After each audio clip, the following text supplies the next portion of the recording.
निकाल दिए। बेचारा घर से निकल गया, कहाँ जाए। जाते जाते रास्ता में एक बाबा जी बैठे थे, बड़े हिष्ट-पुष्ट, मोटे ताजे। सोचा ये हमारे टक्कर के हैं। पूछा बाबा जी क्या खाते हो, कहां से आता है कि इतना हिष्ट-पुष्ट हो। बाबा जी ने कहा देखो भैया, अंदर ये जो है ना आश्रम है, इसमें हमारे गुरु जी हैं, उन्होंने हमें मंत्र दिया और हम केवल माला जपते हैं और प्रसाद पाते हैं। कितना पाते हो? जितना इच्छा। कहे तो पहले हमको भी वही मंत्र दिवा दो। बाबा ले गए, उसको भी मंत्र दिलवा दिए। गुरुजी एक माला दे दिए। अब वो आराम राम करने लगा और भोजन लेने लगा। कुछ दिन बीता, सुबह सुबह उठ के गया तो देखा कि कोई व्यवस्था नहीं। लोगों से पूछा अरे आज चूल्हा बर्तन कुछ नहीं हो रहा है, क्या बात? लोगों ने कहा आज तो कुछ नहीं बनेगा ना, एकादशी है। गुरु जी के पास गया, गुरु जी आज तो कुछ बन ही नहीं रहा है। गुरु जी कहे अरे आज एकादशी रहा जाता है, एकादशी के दिन कुछ नहीं बनता है। कहा गुरु जी अगर जो हम एकादशी रह गए ना तो द्वादशी तो देख ही नहीं पाएंगे। हम एकादशी रह गए तो द्वादशी देख नहीं पाएंगे। गुरु जी कहे देखो नहीं देख पाओगे तो तुमको एक काम करना पड़ेगा, सिद्धा ले लो और जाकर के नदी के तट पे बना करके खा लेना। और जो भंडारी था उसको कहे सुनो, इसको 2 आदमी का राशन दे देना, क्योंकि ये थोड़ा ज्यादा लेता है। 2 आदमी का राशन लेकर के चला। जैसे ही चला गुरु जी कहे सुनो सुनो, वहां पे बना करके ठाकुर जी को भगवान को भोग लगा करके तब पाना। गया नदी के तट पे स्नान किया, स्नान करके भंडारा बनाया और भंडारा बना करके भोग लगाया और भोग लगा के कहने लगा राजा राम आइए, प्रभु राम आइए। भगवान के लिए थोड़ा सा जो बचा उसको खा करके चला गया। गुरुजी पूछे भी नहीं और गुरु से बताया भी नहीं। जब अगली एकादशी आई, गुरुजी कहे सुनो, इसको 2 लोगों का दे दो। तो जाते जाते भगवान से तो पूछा था कि अगले बार जल्दी से आ जाइएगा, इतना नौटंकी मत कीजिएगा पहली बार, और दूसरी बार कितने लोग आएंगे यह बता दीजिएगा। राम जी कहे बस इतने ही आएंगे। तो गुरु जी कहे 2 लोगों का दे दो। तो कहा कि नहीं नहीं गुरु जी 3 लोग का, इसलिए कि 2 तो भगवान ही आ जाते हैं। गुरु जी सोचे पेटू है, ज्यादा खाता है, इसलिए कह रहा है। सो अगले बार आया, 3 लोगों का भोजन बनाया, थाली लगा करके। जैसे ही कहा राजा राम आइए, प्रभु आ गए, लेकिन लक्ष्मण जी को साथ लेकर के आए। देखा तो बड़ा गुस्सा हुआ। कहा पूछे थे ना तो बता देते कि 3 लोग आते। कहे भगवान की अब ये थे तो इनको लेते आए, क्या करें। खिलाया प्रेम से 3 लोगों को, जो बचा थोड़ा सा पा लिया।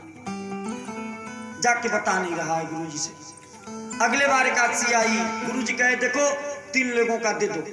कहा नहीं गुरु जी नहीं, 5 लोग का, इसलिए 3 तो आए ही थे और 1 बढ़ के आते हैं, तो 4 आ जाएंगे तो 5 का रहेगा तो ठीक है।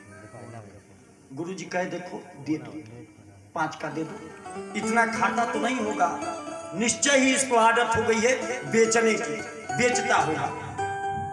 आज हम इसको पकड़ते हैं।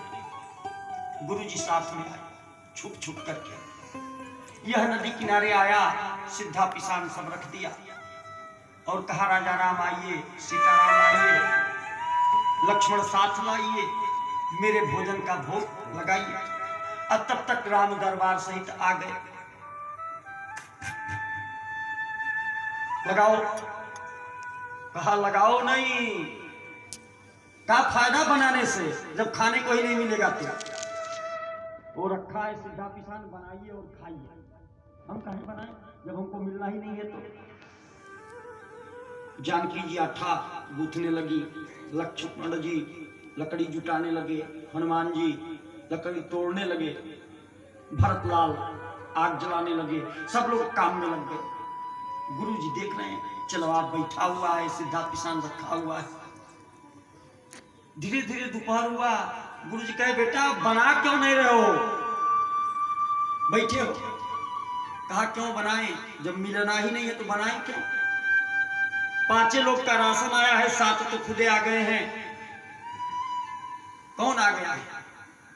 गुरु जी को तो दिखाई नहीं दे रहे थे। गुरु जी पूछे कौन आ गया है? चिलवा बोला वही भगवान आ गए हैं, 7 लोग आए हैं। तो जब मिलना ही नहीं है तो क्यों हम बनाएं, लोग बनाएं और खाएं। गुरु जी कहे हमको तो नहीं दिखाई दे रहे हैं। अब चिल्ला के तो हो गया और बड़ा समस्या कि एक बना के खा भी रहे हैं और गुरु जी को दिखाई भी नहीं दे रहे हैं। गुरु जी सोचेंगे झूठ बोलता है, कहे हे भगवान आप हमारे गुरु जी को क्यों नहीं दिखाई दे रहे हो। गुरु जी कह रहे हैं कि नहीं दिखाई दे रहे। गुरु जी तो ज्ञानी है। भगवान कहे बिल्कुल गुरु जी ज्ञानी है, इसमें कहीं भी शक नहीं है, लेकिन बेटा तुम्हारे जैसे सरल नहीं है, तुम्हें सरलता से मिलता है। इसलिए हमको अगर जो भगवान को प्राप्त करना है तो सरल होना पड़ेगा, सुंदर मन बनाना पड़ेगा। सुमन सुमन मने फूल भी होता है और सुमन मने सुंदर मन भी होता है। तो मन को हमको सुंदर बनाना होगा। धर्मराज जी कह रहे हैं देखो तू लोग बड़े भाग्यवान हो कि नारायण के पार्षदों का दर्शन हुआ। हम 12 लोग हैं जो नारायण के नाम पे अपना जीवन यापन करते हैं। कौन कौन? तो स्वयंभू, शंभू, नारद जी, कपिल जी, सनत कुमार, स्वयंभू मनु महाराज, प्रहलाद जी, जनक जी, विष्णु पितामह, बलि महाराज, सुखदेव जी और मैं धर्मराज। यह 12 लोग जो हैं परमात्मा का चिंतन करते हुए, अनुशीलन करते हुए, उनके आज्ञा का पालन करते हुए जो उनका आदेश होता है वही करते हैं। और तुम लोगों को परमात्मा के परम पार्षद का दर्शन हो गया, इससे बड़ी बात क्या है। कह रहे हैं कि देखो राम अपने नाम में छुपे हुए हैं। जितना राम के नाम में सामर्थ्य है उतना राम में नहीं है। क्यों? क्योंकि राम जी को जब लंका जाना पड़ा समुद्र पार करके तो पुल बांधनी पड़ी और पुल बांधने में सारे बानवी सेना का सहयोग लेना पड़ा। लेकिन हनुमान जी को जब लंका जाना हुआ केवल राम नाम का सहारा लेकर के, भगवान के नाम का सहारा लेकर के तुरंत ही 7 योजन 1200 किलोमीटर चौड़ा समुद्र को पार कर गया। राम जी अपने नाम का अगर जो वर्णन करने लगे तो वर्णन करते करते उनका मुख थक सकता है, लेकिन राम नाम की महिमा जो है समाप्त नहीं हो सकती। इसलिए हमको भी राम नाम लेना चाहिए। तो आइए 2 बार राम नाम लें, एक भजन का रसास्वादन करें, उसके बाद कथा की तरफ आगे बढ़े। गोविंद मेरो है, गोपाल मेरो है।